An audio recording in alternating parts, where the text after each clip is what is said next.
Ladies and gentlemen, good evening and welcome back to our channel once again. Homa Bay town was today a small Darfur. As we speak, Homa Bay sahi ni kama Vietnam. Watu wanapigana huko, wanaumizana, wanauana, na Ruto mwenyewe ndiye amepanga. And there's one question which I keep on asking myself. Was it really necessary for the ODM party to block Linda Mwananchi from holding their series of political activities in the area? Because take for example, during the last election, William Ruto never got votes from Homa Bay. But the truth is, whenever he held rallies in Homa Bay, they were always full.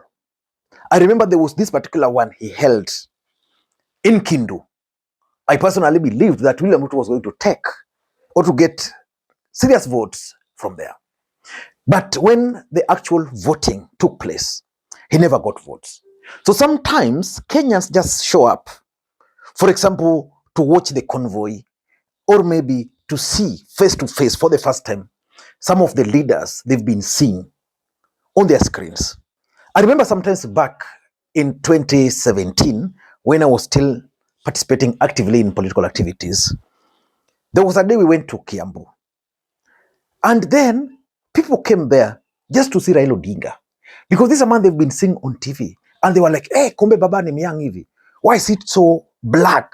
Because I think probably, those who knew Baba before health issues, Baba was very black, but very soft. And that's exactly what motivated them to come to the rally. I'm 100% sure that even if these guys were just allowed to hold their rallies, I doubt if it would have changed anything. Because right now in Homa Bay, there are those who've made their minds that they will not vote for Ruto.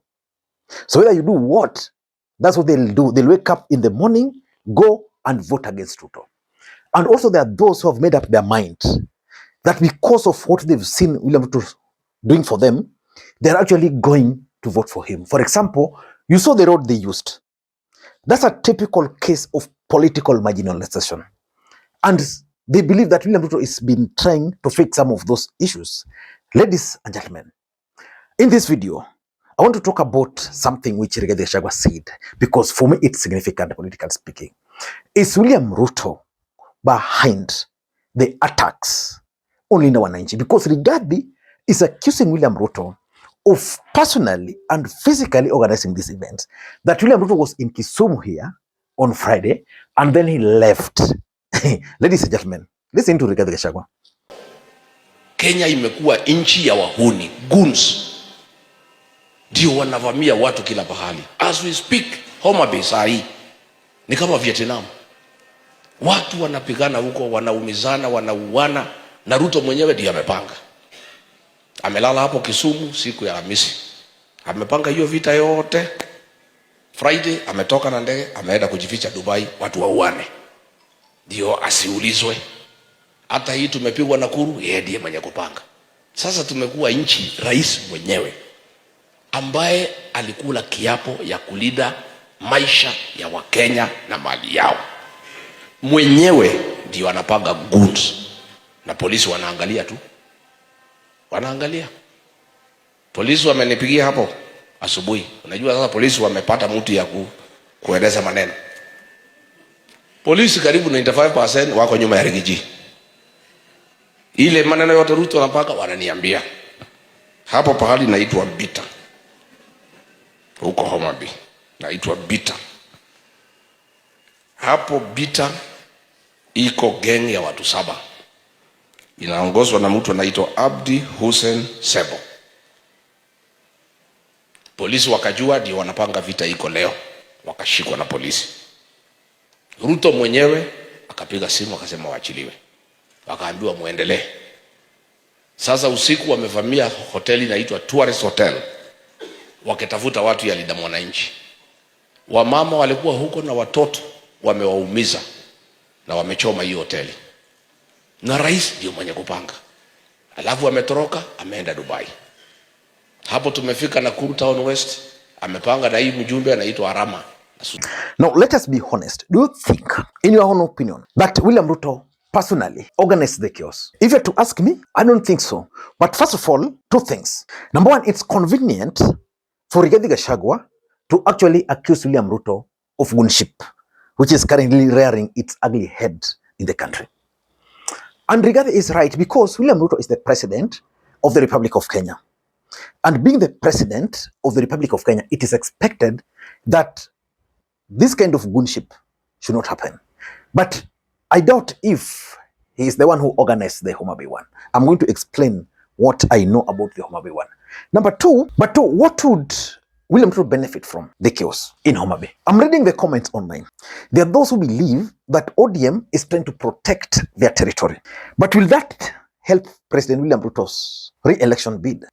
The truth is, it might actually give birth, in my view, to low voter turnout. So therefore, I doubt if William Ruto would personally be out to organize the demonstrations or the violence. But why do I strongly believe that Ruto might not be directly involved? Number one, this fight we are seeing is actually about Raila Odinga succession politics. And for us to understand it, we need to go back even when Raila Odinga was still there. When Raila Odinga was still there, James Orengo wanted to become the chair of ODM party. What happened? Everything was set, and James Orengo even organized and brought all the ODM chairmen, county chairmen across the country, because they're the ones who were supposed to ratify that. That night, people did not sleep. One day, Gladys and the team went and persuaded Baba against Orengo. And the truth of the matter, for those who don't know, that is how Gladys Wanga ended up becoming the ODM chairperson and not James Orengo. Have you ever wondered why James Orengo is always in Homa Bay? He's trying to teach Gladys Wanga some political lessons.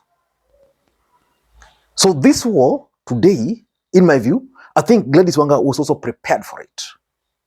He told Orengo, last time you came, you abused me. So let us see what's going to happen.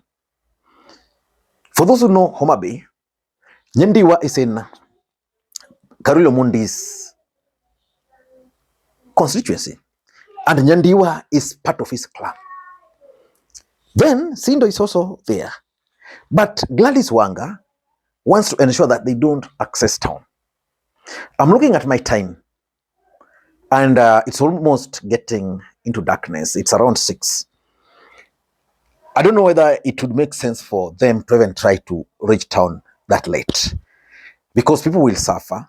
But the truth is, this is an extension of that Raila Odinga succession. Babu Owino wants to become the next successor to Raila Odinga in Luo Nyanza.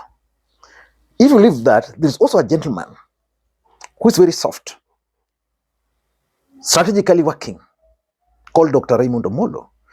His name is also being mentioned. He also comes from Homa Bay. That's why these guys, even if, like Omolo was making it very clear, that they're going to provide security, I'm glad that some of their supporters are already noting that the government really tried to protect them.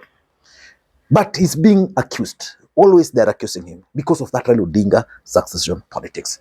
I don't know what's going to happen, because tomorrow, Gladys Wanga will also organize a rally in Siaya. And importantly, ODM also believes that they are protecting their territory, that they are under attack. In fact, the reason why Linda ground was formed was to try and protect the territory. Then Linda Mwananchi came and overtook them. And if you are to ask me, Linda Mwananchi, as we speak, is controlling most of Raila Odinga strongholds, especially the coast, the western and other parts. But now they are protecting their territory. I'm 100% sure that after Homa Bay, Migori is going to be worse. And importantly, Babu and Orengo are also trying to prove a point. They want to stamp their authority in Luo Nyanza. And that's why they began with Kisumu, now Homa Bay. Because why Homa Bay? Yet Linda Mwananchi have not gone to Siaya, where Oringo comes from. Charity begins at home. Oringo would have hosted those guys, just like Babu Owino hosted them in Kisumu, because Kisumu is where Babu Owino was born and raised. So the truth is, these guys are trying to stamp their authority as the next leaders, as the next Luo kingpin. I don't know what to think. Until next time, this is Lee Makwiny. Bye-bye.